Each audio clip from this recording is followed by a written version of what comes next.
जटाटवी गलज्ज्वल प्रवाह पावतस्थले गले वलंबे लंबितां भुजंग तुंड मालिकां डमट डमट डमट डमट त्रिवनाडवड्डमर्वयं चकार चंड तांडवम तनोतर शिव शिवम। रावण रचित शिव तांडव स्तोत्र की इन पंक्तियों से आज की यात्रा हम शुरू करते हैं। वेलकम एवरीबॉडी, स्वागत है आपका इस यूट्यूब चैनल में जिसका नाम है एमपी दर्शन। मैं सौरभ सबलोक कैमरामैन शेखर के साथ आपका हार्दिक स्वागत करता हूं। आज हम आपको लेकर आए हैं कैलाश धाम, जो कि जबलपुर में रांझी से आगे मटामर में स्थित है। यह एक भोले बाबा का बहुत ही सिद्ध स्थान है और यहाँ पे श्रद्धालु सावन के महीने में अपनी अपनी मुरादें लेकर कांवड़ यात्रा करते हुए आते हैं। और ये कहा जाता है नर्मदा तट से शुरू होने वाली ये कांवड़ यात्रा जो पूरे रास्ते जबलपुर होते हुए जबलपुर सिटी के बीच से जो आती है और यहाँ कैलाश धाम में आके समाप्त होती है। जो भी यात्री नंगे पांव पैदल चल के यहाँ पे पहुँचते हैं और बाबा के द्वार पे अपनी मनोकामना पूर्ण करने की अर्जी देते हैं। और इस श्रृंखला में हज़ारों यात्री, हज़ारों कांवड़िए पानी अपने नर्मदा जल अपने कंधे पे रख के कांवड़ की रूप में यहाँ लाते हैं और यहाँ लाके बाबा पे चढ़ाते हैं। ऐसा कहा जाता है कि बाबा उनकी अर्जी अपने चरणों में शीघ्र अतिशीघ्र स्वीकार करते हैं।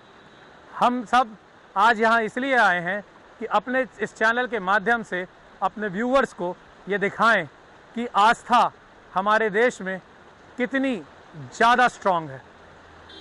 आस्था के चलते ही लोग यहाँ पे हर साल हज़ारों की तादाद में आते हैं और अपनी मनोकामना पूर्ण करने की अर्जी देते हैं। आइए ये रास्ता हम आपको ले चलते हैं बाबा कैलाश धाम की तरफ और हम भी बाबा के चरणों में आराधना करें, पूजा करें और अपनी मनोकामना पूर्ण करें। अब हम कैलाश धाम के उस मोड़ पर आ गए हैं जहाँ पे कि एक रास्ता पनागर की तरफ जाता है। ये रास्ता वो है जहाँ से हम आए हैं, जो रांझी और खमरिया होते हुए आता है।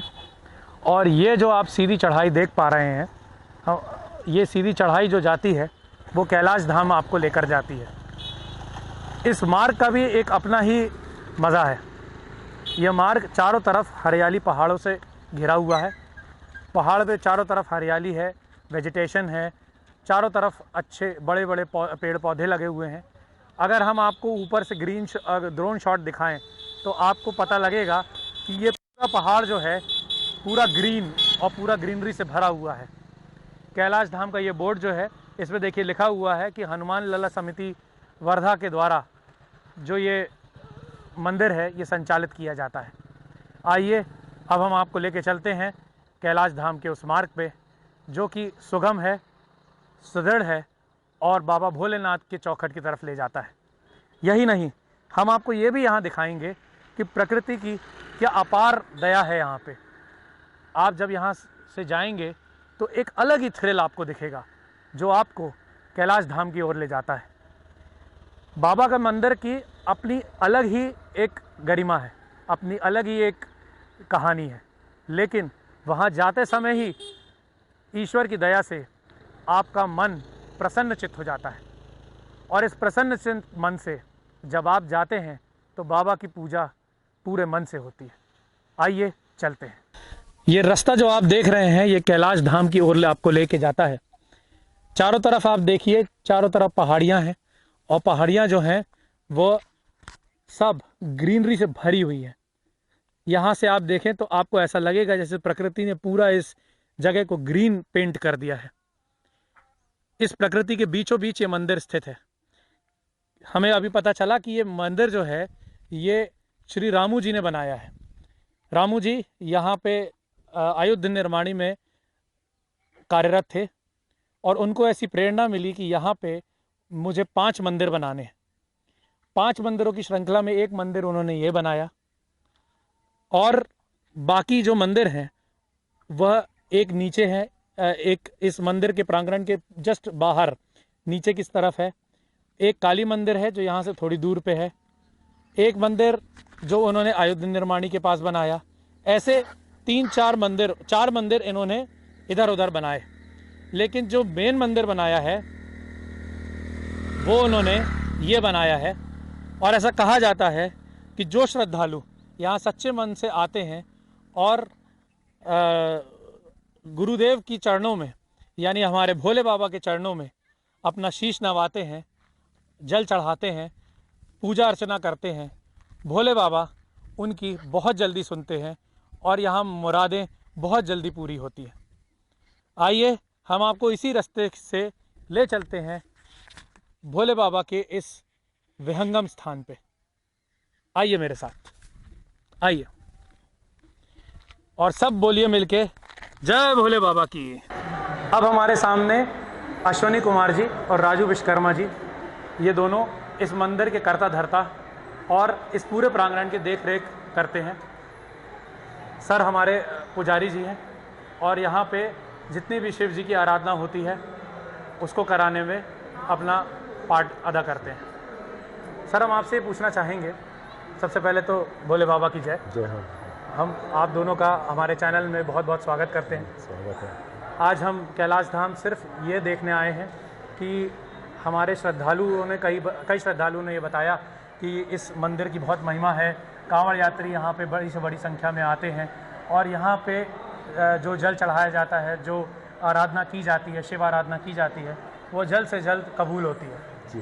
तो मैं सबसे पहले आपसे ये जानना चाहूँगा कि ये जो मंदिर है ये अस्तित्व में कैसे आया? देखिए, अस्तित्व में आया 1984 में परम पूज्य रामू दादाजी के माध्यम से। उनको कुछ, चूँकि वो एक बाल ब्रह्मचारी संत हैं, तो उनकी तपस्या का परिणाम ही है जो ये कैलाश धाम है, ऐसा हमारा मानना है। क्योंकि उनको सपने में आकर भोलेनाथ जी नर्मदा कुंड, ये जो कि माँ नर्मदा बांध कुंड है जो अपने भेड़ा घाट के नीचे पाया जाता है जी। और वहाँ पर करीब 100 फुट नीचे ये एक इसमें फंसे हुए थे, खाई में, मतलब गड्ढे में जी। और वो पानी भरा रहता है जी। और तो गर्मी में वो चीज़ वो सूखती है, तो वहाँ से दादाजी को प्राप्त हुए ये। अच्छा जी। हाँ, मैंने ये देखा कि जैसे बाकी मंदिरों में जो पिंडी जो होती है वो ब्लैक कलर की, काले कलर की होती है, और यहाँ जो पिंडी हम देख पा रहे हैं वो बिल्कुल सफ़ेद है, संगमरमर की है। तो ये ऐसा क्यों, मतलब? चूँकि ऐसा माना जाता है, दादाजी के माध्यम से ही ये हमें प्रज्ञा प्राप्त हुआ है कि ये ब्रह्मचर्य है उनका। जब भोलेनाथ ब्रह्मचारी थे तो उनका उस समय स्वरूप गोरा था। अच्छा अच्छा जी। वो हलाहल के बाद भोलेनाथ सांवले हुए। अच्छा जी। तो मतलब ये कहा जाना बिल्कुल सही होगा कि ये जो पिंडी है ये भोले बाबा की ब्रह्मचर्य रूपी प्रतिमा है, ब्रह्मचर्य रूपी लिंग है ना जी। और ये मतलब आदिकाल से भी आदि हो गई है। आदिकाल से भी आदि हो गई, आदिकाल से ही है, क्योंकि ये अनगढ़ है और इससे पहले भी दादाजी का मानना है कि इनकी पूजा हो चुकी है। जी जी। और यहाँ हम एक चीज़ बताना चाहेंगे कि गुरुजी ने हमें बताया कि ये जो है अपने आप इसका उद्गम हुआ है। ये किसी ने बनाई नहीं है, मतलब ये मैन मेड नहीं है, ये प्रकृति ने खुद बना के गुरुदेव को दिया और गुरुदेव ने उस खाई से, उस गड्ढे से निकाल के इसको यहाँ पे स्थापित किया। जी। ठीक। दूसरी बात हम आपसे ये जानना चाहेंगे कि यहाँ पे डेली बेसिस पे कितने श्रद्धालु आ जाते हैं? हाँ, डेली बेसिस पे तो ऐसा माना जाए, सावन चल रहा है तो लगभग 1000-2000 श्रद्धालु आ जाते हैं। जी जी। अच्छा, दूसरी बात ये कि कांवड़ यात्रा जो है, जो माँ नर्मदा के तट से शुरू होती है और पूरे शहर होते हुए जो यहाँ आके समाप्त होती है, तो यही कांवड़ यात्रा क्यों आती है? मतलब इसका कोई पौराणिक वो है, कोई चलन है कि कोई मान्यता है जिसके कारण ऐसा होता है? देखिए, चलन तो भारतवर्ष का है कि भगवान भोलेनाथ को सावन में कांवड़ का जल जो है अर्पित किया जाता है। जी।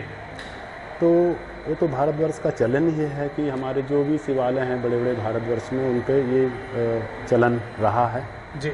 और ये भी एक जबलपुर में प्रथम चलन भोलेनाथ की ही कृपा से, जो भी हम आपको उन्होंने प्रेरणा दी और हमने उस सायवर्धक आगे आके वो सारे कार्य किए और आज ये रूप बना और मैंने देखा है कि जब और हम लोगों ने कांवड़ यात्रियों को भी देखा कि वो नंगे पैर भोले बाबा के जयकारे लगाते हुए यहाँ पे पूरे जोश और खरोश से आते हैं और यहाँ पे जो भी पूजा अर्चना करते हैं वो ये मानते हैं कि यहाँ से मनोकामना पूरी होती है। बिल्कुल। तो आपने कई बार देखा होगा यहाँ पे लोगों की मनोकामना पूरी होते हुए, जी है ना? होता है जी, ये तो होता है क्योंकि लोग भक्तों के ही माध्यम से जानकारी मिलती है कि भाई जो भी आयोजन होते हैं अगर वो किसी रूप से प्रार्थना करते हैं फिर आके वो दोबारा आयोजन छोटे मोटे आयोजन करते हैं कि हमारे कुछ काम बने हैं जी। तो इससे हमें भी आभास होता है कि भगवान उनकी कृपा सब पे कृपा करते हैं और सबकी सुनते हैं। जी ये हमको ये भी बताया गया कि ये जो मंदिर है ये रामू जी महाराज ने बनाया है। जी और रामू जी महाराज को हमने और जो रिसर्च की हमारे चैनल ने तो हमको पता चला कि उनको 5 मंदिर बनाने की प्रेरणा प्राप्त हुई थी। जी। तो ये जो मंदिर है ये सबसे पहले बना था कि बीच में बना था कि कैसे बना था? नहीं, सबसे पहले मंदिर तो यही बना। मंदिर थोड़ा सा समय में बना, बाद में बना। पहले मूर्ति स्थापना हो चुकी थी जी। पहले मूर्ति लाके, क्योंकि ये वजनदार चीज़ें थी। उसमें जो बैठक है माँ जिलहरी है वो 9x6 की है। अच्छा। तो बहुत भारी किला है वो जी। तो क्रेन द्वारा सब सेटिंग करके पहले उनको व्यवस्थित किया गया है, फिर धीरे धीरे निर्माण शुरू हुआ है। जी। पहले स्थापित किए गए प्राण प्रतिष्ठा किए गए हैं भोलेनाथ महाराज जी के, हमारे जगदाधार स्वामी, और बहुत पुरानी कहना चाहिए दादाजी के सपनों का आकार है जो आज साकार हो गया है और सारी दुनिया दादा की आस्था से और आशीर्वाद की भूखी रहती है और बहुत प्रेरणा है। हमारे परम पूजनीय संत जी की ही प्रेरणा है और नर्मदा और भोलेनाथ की तो इतनी कृपा हुई है कि पूछिए मत। और जो आपने पूछा कि यहाँ से मनोकामनाएं पूर्ण होती हैं, वो तो हमारे नंदी बाबा के कान में भी बोलते हैं भक्तजन तो होती है। बिल्कुल सही कह रहे हैं। और बहुत बहुत धन्यवाद आप दोनों का कि आप दोनों ने इतना समय निकाला हमारे चैनल को इतनी लाभकारी बातें बताई। आपका भी धन्यवाद जो हमारे धाम पहुँची, इसके लिए स्वागत वंदन अभिनंदन किया जाता है। बिल्कुल बिल्कुल बिल्कुल। बम बम बोले। जय भोले। यही वो पिंडी है जिसके बारे में अभी गुरुदेव ने हमको बताया। ये आप देख सकते हैं कि ये जो शिला है भोले बाबा की, ये शिला ही एक स्वप्रगट शिला है जो कि खुद किसी ने बनाई नहीं है। ये मैन मेड नहीं है, ये प्रकृति के तरफ से गुरु जी को मिली थी, श्री रामू जी को, और उसको यहाँ पे स्थापित किया गया है। और ये जो मंदिर के अंदरूनी भाग का जो हिस्सा है और यही सबसे ज़्यादा सिद्ध स्थान है। इसी की वजह से हज़ारों कांवड़ यात्री यहाँ हर साल आते हैं और अपनी मनोकामनाएं पूरी करने के लिए यहाँ जल और नैवेद्य चढ़ाते हैं। आइए हम सब भी इसके दर्शन करें और लाभ उठाएं। भोले बाबा की जय। गुरुदेव जय भोलेनाथ। जय भोलेनाथ। आपका हमारे चैनल MP दर्शन में बहुत बहुत स्वागत है। हम बहुत देर से आपकी प्रतीक्षा कर रहे थे आपको मिलने के लिए, क्योंकि हर जगह यही सुन रहे थे कि श्री रामू जी महाराज ने इसको बनाया है, श्री रामू जी महाराज ने बनाया है, और अंततः आपके दर्शन हो ही गए। महाराज, हम आपसे ये जानना चाहेंगे कि ये हमको ये बताया गया कि ये जो पिंडी है ये किसी ने बनाई नहीं है, ये आपको नर्मदा तट पे मिली थी। अनगढ़, हाँ। तो ये आपको नर्मदा तट पे मिली थी। मैं आपसे ये जानना चाहूँगा कि आपको कहाँ से ये प्रेरणा मिली, कहाँ से आपको ये लगा कि इसी को यहाँ से उठाना चाहिए, और ये जो पिंडी है हमको पता चला कि काफ़ी नीचे गड्ढे में आपको मिली थी, तो ये आपको कैसे पता चला कि यहीं जाना चाहिए, यहीं खोजना चाहिए इसको? ये क्या है कि भगवान भोलेनाथ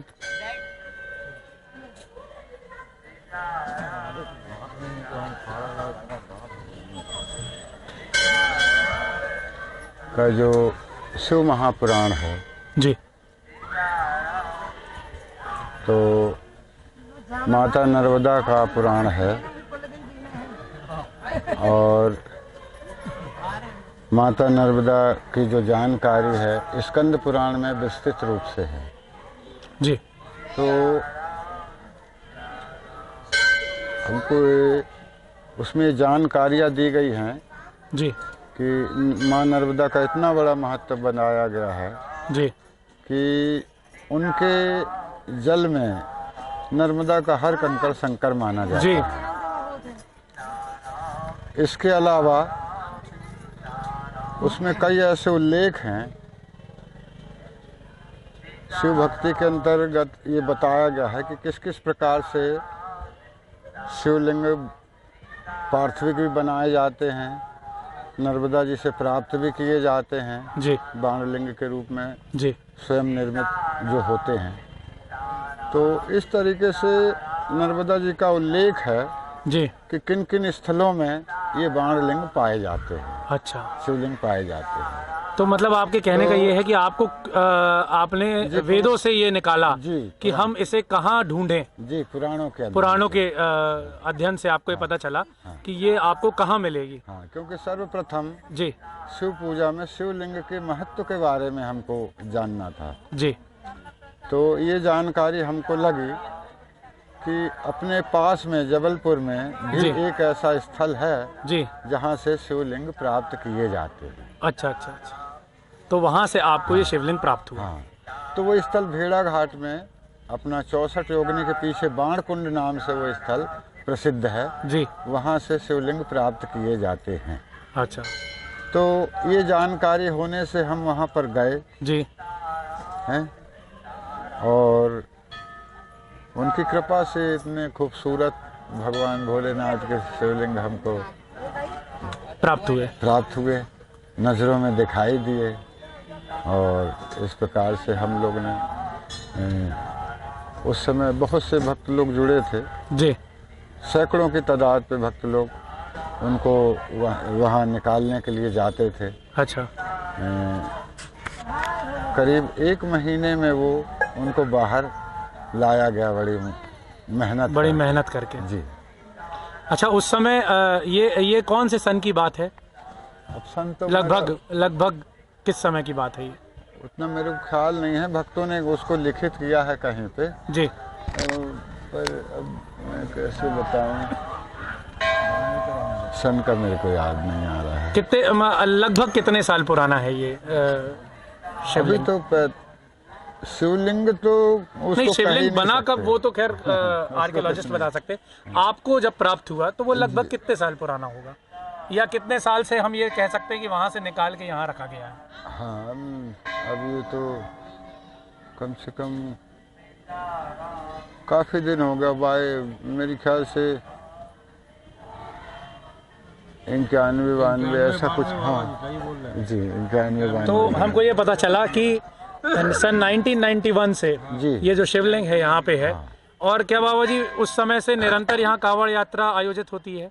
नहीं, कांवड़ यात्रा कुछ काफ़ी दिनों बाद से शुरू हुई है जी। जब ये मंदिर करीब करीब बन गया उसके बाद। मतलब विगत 13 सालों से लगातार हाँ, कांवड़ यात्रा यहाँ पे जी। आयोजित की जा रही है। जी। और यहाँ श्रद्धालु आते हैं और बड़ी ही संख्या में आते हैं, बहुत बड़ी संख्या में आते हैं।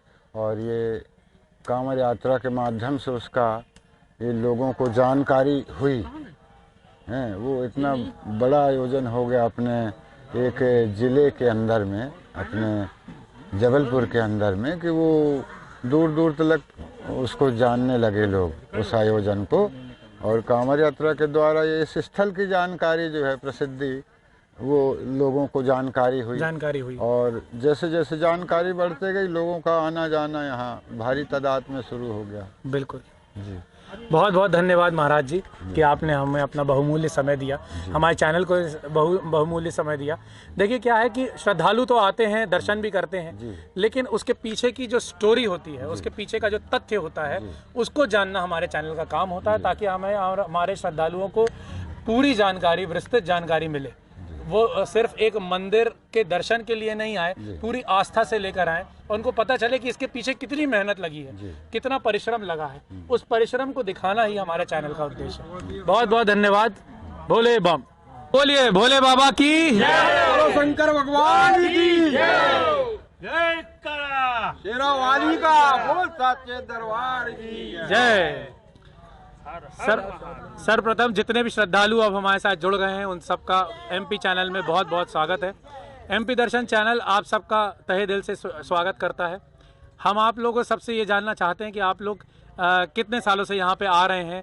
और अभी हमको एक नया तथ्य पता चला है कि बाबा जी जो हैं वो अयोध्या निर्माणी फैक्ट्री में जबलपुर की कार्यरत थे और बाबा जी आपने वो जॉब छोड़ी है ऐसे ही पता चला। जी, तो क्यों ये प्रेरणा कहाँ से आई आपको कि अपनी सरकारी नौकरी, लोग बोलते हैं मिलती नहीं है, लोग इस समय हमारे जबलपुर भाषा में कहते हैं कि मरे जा रहे हैं जॉब पाने के लिए, और आपने, है ना, बिल्कुल बिल्कुल, और सर भी हमारे साथ अयोध्या निर्माणी में है ना, तो अच्छा सब अयोध्या निर्माणी वाले हैं। तो चलिए अयोध्या निर्माणी परिवार का हम फिर से चैनल में स्वागत करते हैं।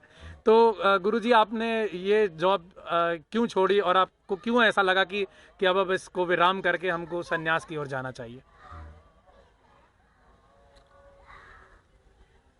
मेरे को कुछ भी नहीं लगा, ये सब भगवान भोलेनाथ की जो है असीम महिमा और उनकी कृपा है जी। मैंने सपने में भी नहीं सोचा था कि मैं कभी नौकरी छोड़ूंगा या कोई मंदिर का निर्माण करूंगा, ये सब बात मेरे उसमें नहीं थी। पर नौकरी चाकरी करते करते अचानक एक शिव मंदिर गया मैं, वहाँ मेरा ऐसा भोलेनाथ में मन लग गया और उस समय से मैं उनकी भक्ति में लग गया जी। तो जब उनका ध्यान भक्ति में लगा तो उनकी कृपा से मेरे हृदय में ये सब चीज़ें उत्पन्न होने लगी और मेरा ध्यान वहीं लग गया। मेरे को कुछ भी अच्छा नहीं लगने लगा, एक तरीके से मेरे को विरक्ति आ गई मेरे हृदय के अंदर में हैं, और ये सब उनकी कृपा से हो गया। तो कभी आपको ये लगा कि आपने नौकरी छोड़ के कोई गलती की है? नहीं, ऐसा नहीं लगा, ये कभी नहीं लगा? नहीं, मेरे लिए सर्वोपरि आज भी हैं भोलेनाथ के सिवा मेरे लिए कोई चीज़ का महत्व नहीं। क्या बात है बाबा जी, क्या बात। जय भोले, बम महादेव, बम महादेव, हर हर महादेव। तो कुछ इस तरह कांवड़ यात्री बम बम भोले का जयकारा लगाते हुए कांवड़ यात्रा अपनी प्रारंभ करते हैं। कांवड़ यात्रा प्रारंभ होती है नर्मदा जी के तट से और पूरे रास्ते जबलपुर में होती हुई यहाँ कैलाश धाम आके ख़त्म होती है। ये आप कांवड़ देख सकते हैं। कांवड़ के दोनों तरफ नर्मदा जी का जल भर के लाया जाता है। वो पूरे रास्ते जबलपुर की सिटी से होते हुए यहाँ पे चढ़ाया जाता है और इस जल को भोले बाबा न केवल ग्रहण करते हैं अपितु लाने वाले को भरपूर आशीर्वाद भी देते हैं। और ये आशीर्वाद जो कांवड़िए यहाँ पे जल लाते हैं, उन्होंने हमें बताया कि वो अपने जीवन में इसे भली भांति महसूस करते हैं। इसीलिए इतनी ज़्यादा आस्था और श्रद्धा है। मंदिर प्रांगण में अभी हम आए हैं और हमको ये 18 फीट की पंचमुखी प्रतिमा श्री गुरुदेव की मिली है। बजरंगबली की यह प्रतिमा दक्षिण मुखी है और ये 18 फीट की प्रतिमा जो है वो बताई जाती है। श्रद्धालु बड़ी संख्या में इसके भी दर्शन करने आते हैं और जैसा कि हम जानते ही हैं कि मंगलवार को और शनिवार को यहाँ पे बड़ी संख्या में लोग आते हैं और बब्बा के दर्शन करते हैं और लाभ प्राप्त करते हैं। यह प्रतिमा भी यहाँ की एक बहुत ही बहुचर्चित कलाकृतियों में से एक है।